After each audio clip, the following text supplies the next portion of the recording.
Wonder about the future and how you'll be working and learning? Welcome to You in 2042, the future of work, with your host, Danielle Wallace.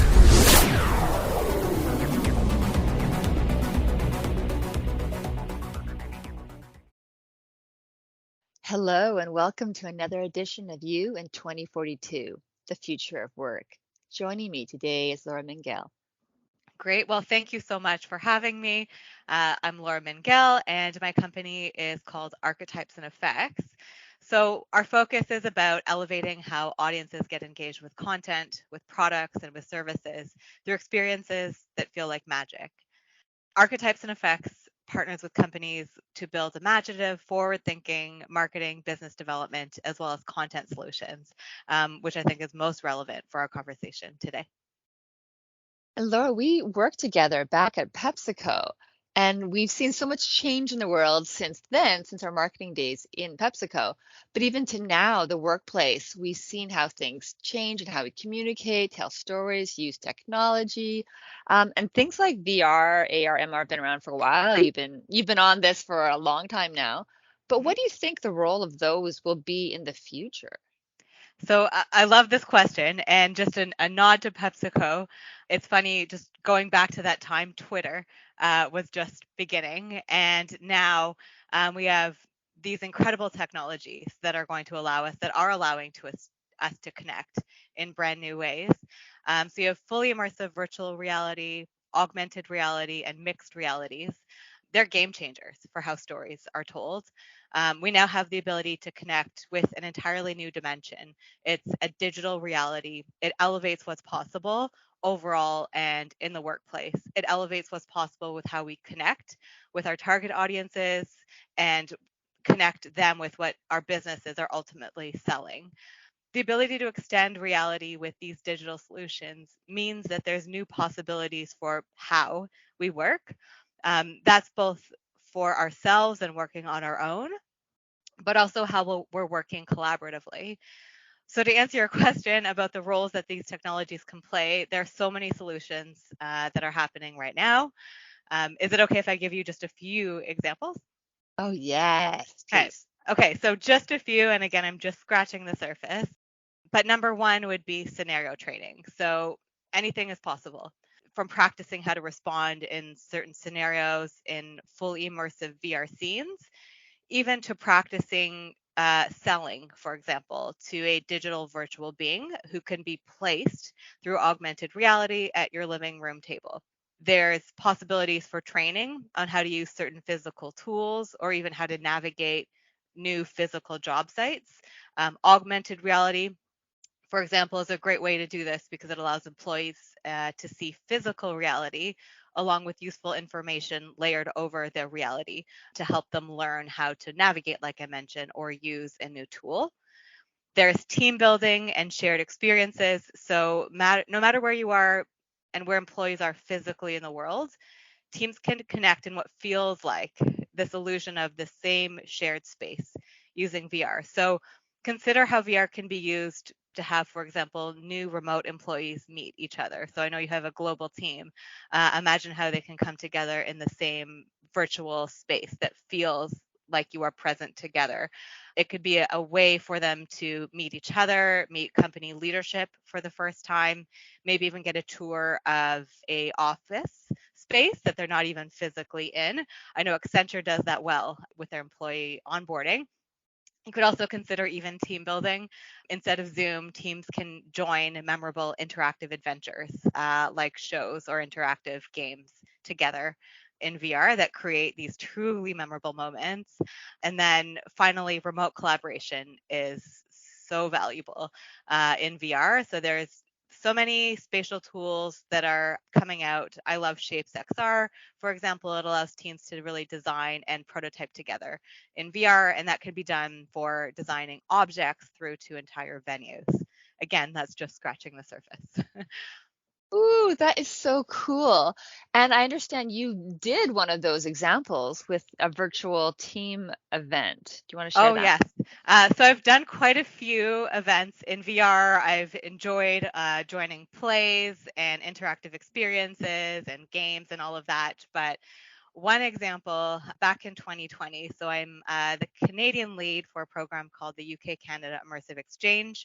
2020 pandemic happened, so we had to completely shift how we would bring creators between Canada and the UK together to co-create and to elevate their skill sets. And instead of just learning, we wanted to have an event to bring people together and create and have some fun and team build. So what we did is we split up the group of Canadian UK creators to come up with some ideas for a holiday party. What would the most fantastical holiday experience be like? What would the interactivity be in that experience? How would people meet? What would you want people to feel like when they're stepping into that space?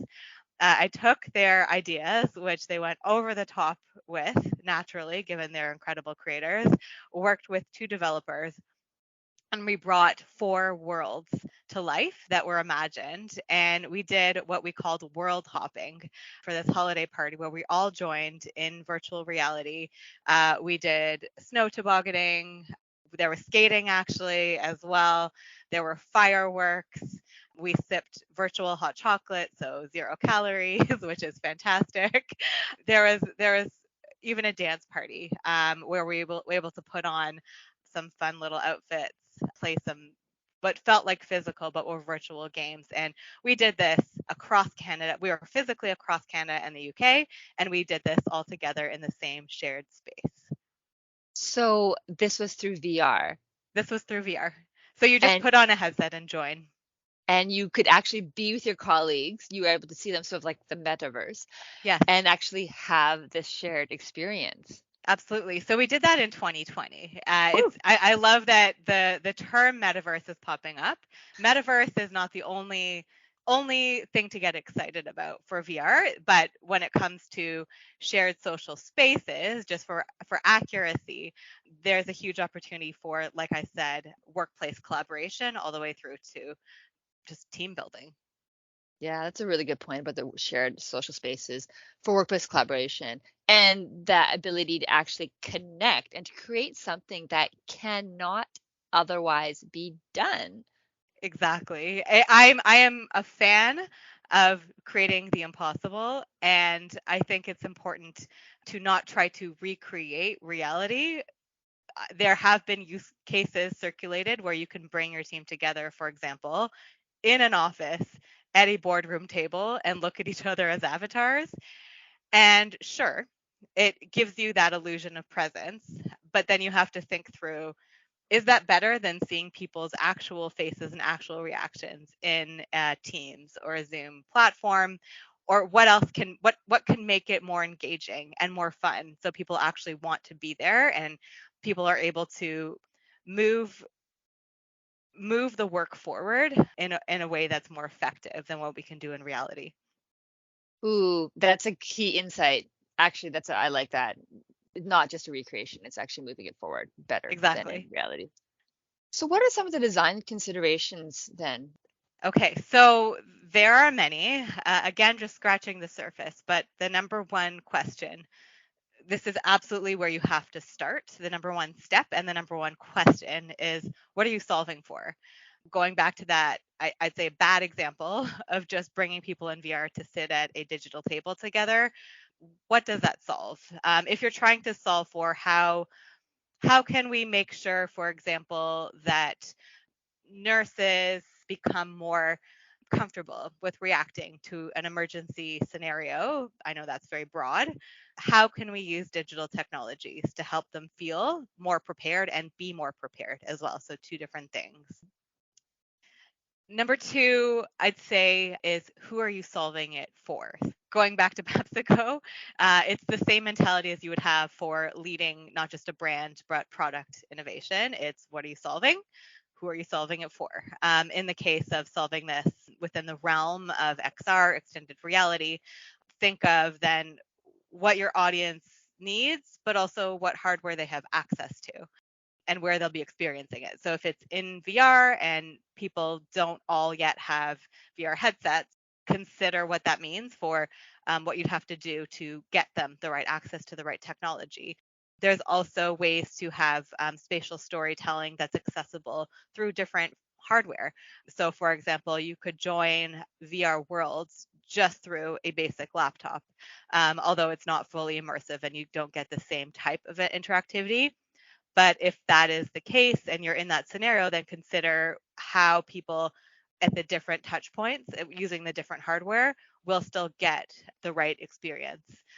So number one, what you're solving for. Number two, who the audience is, which hardware they have access to, but also consider their physical abilities, not just what they have access to. So XR content can give us superpowers when it's designed the right way, but make sure that the content is accessible for everybody. Consider what the right form or forms, plural, of interaction can be. That can be through voice, through touch, and in the case of physical immersion, or even just like the tracking that's possible with augmented reality on most mobile phones right now, consider even how physical movement could impact the content. So then what can people do to prepare for these imminent technologies? So the technologies are here now. The technologies, I've been working in VR since 2016. I think my first experience was in 2015. The technologies exist.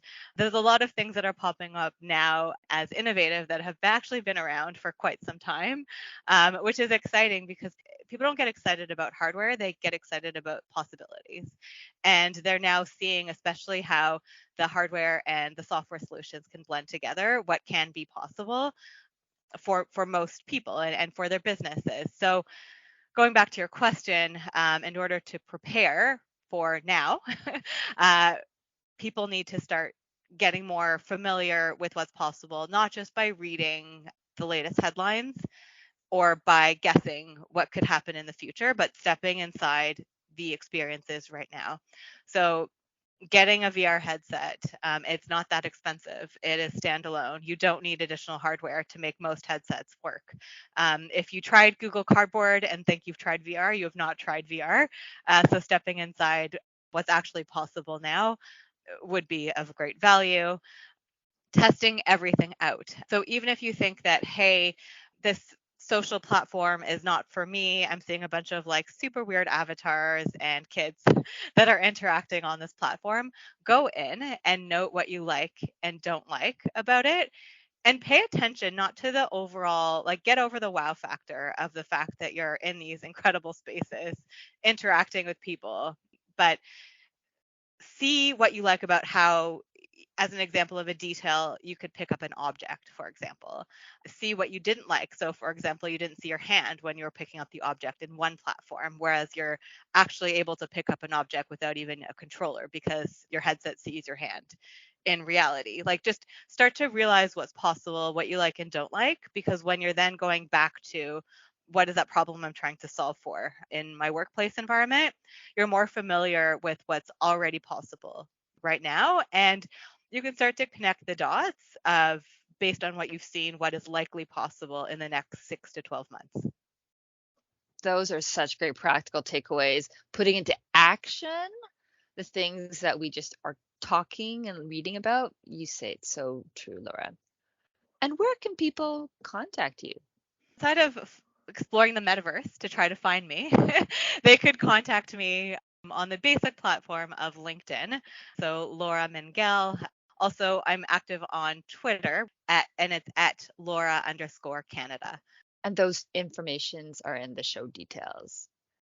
Thank you so much for this amazing insights. So practical, these great takeaways that will prepare us for the now and what many think of the future. Laura, thank you so much. Great. Thank you for having me.